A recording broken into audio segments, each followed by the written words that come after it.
Behind many political stories lurks a hidden agenda. This disturbing movement is exposed by Sharyl Attkisson in her latest book. And as a journalist with more than 30 years' experience, she has the stories to back it up. The Smear. Why the title? I think it encapsulates this trend that I talk about that's happening in Washington, D.C., but has an impact really all over the world.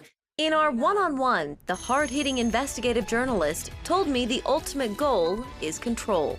There's an industry that is paid to go after and target journalists, whistleblowers, political figures, whatever it may be, and inundate our consciousness and the images we see to try to ruin, destroy, or smear the idea that they don't like or the person who's delivering it on behalf of paid corporate or political interests. In her latest book, she pulls back the curtain on how sophisticated operatives work to establish storylines, manipulate journalists, and ultimately shape what you think. I quote one of the smear artists himself. It kind of gave me chills when he said, "Everything you see is put there for a reason." He said it's like a movie, it's like a scene in a movie, that the images that you come across, whether it's what a comedian jokes about on a national program, whether it's social media, whether it's on the news, he says it's put there for a reason, often by somebody who paid a lot of money to put it there.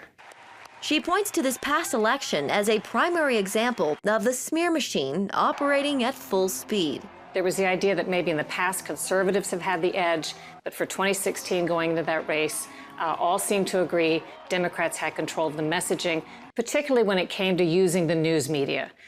To the extent conservatives try to control the news message, yes, they would like to just as much, but they don't have as much of a receptive ear in the news media, so they're not able to do it as effectively.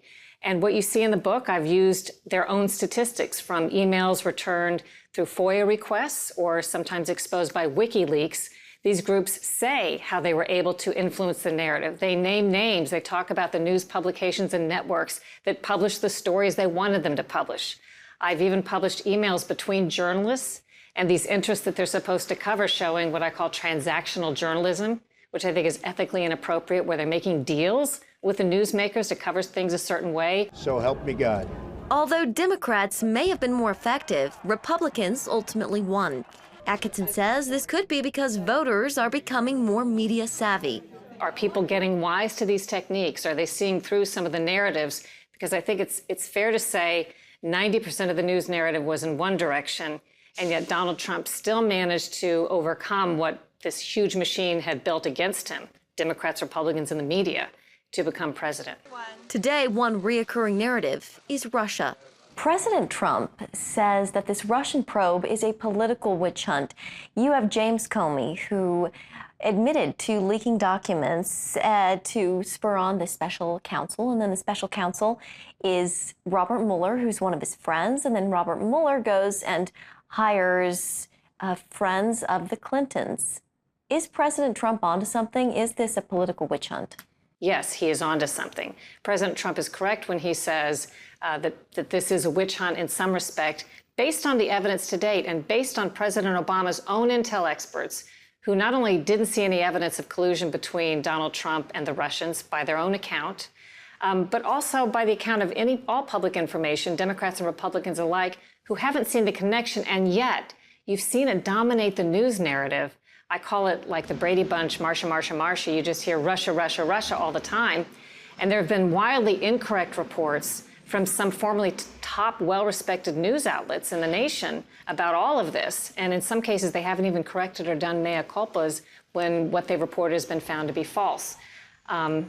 It's not that the Russia question doesn't deserve some investigation, but the coverage for it is so wildly disproportionate to the evidence at large. Whether it's Russia coverage or any other story, Attkisson says to step back and ask questions. And when it comes to so-called experts, are fact-checkers really trustworthy? I quote some surveys and research that's been done on this that found, indeed, the fact-checkers that hold themselves out to be independent, where you may turn to say, I really want the truth about this or that so I can go to a fact-checker, turns out they're not so independent in many cases. Take Snopes, for example. We found instances where they're very good at fact-checking some things, but have been co-opted by special interests on some topics where they've put out incorrect, misleading, biased, or even false information. A big one to watch out for, she says, is a source many of us know well. You look at Wikipedia, some people say for the facts, even though they know volunteer editors are at play, but they don't know the extent to which corporate interests and big PR firms pretend to be volunteer editors and have developed strong editing privileges to control the pages of certain topics and people so that they smear some people or protect others from having negative things published so that they're furthering certain ideas of paid interest that you don't know about. If there's one thing Attkisson wants you to learn from her book, it's this. Nearly every image that's put before them, in the words of the people who operate in this universe, is put before them for a reason by an interest that is often not disclosed. And that should make you question when you see themes and memes coming up on social media and common ideas expressed over and over again. That should make you question who's behind it, who wants me to think this way. And what is their agenda? She says asking questions doesn't necessarily mean a story is false, but it's important to make sure you're getting the whole story and approaching almost every story you read with a healthy dose of skepticism. For CBN News, I'm Jenna Browder.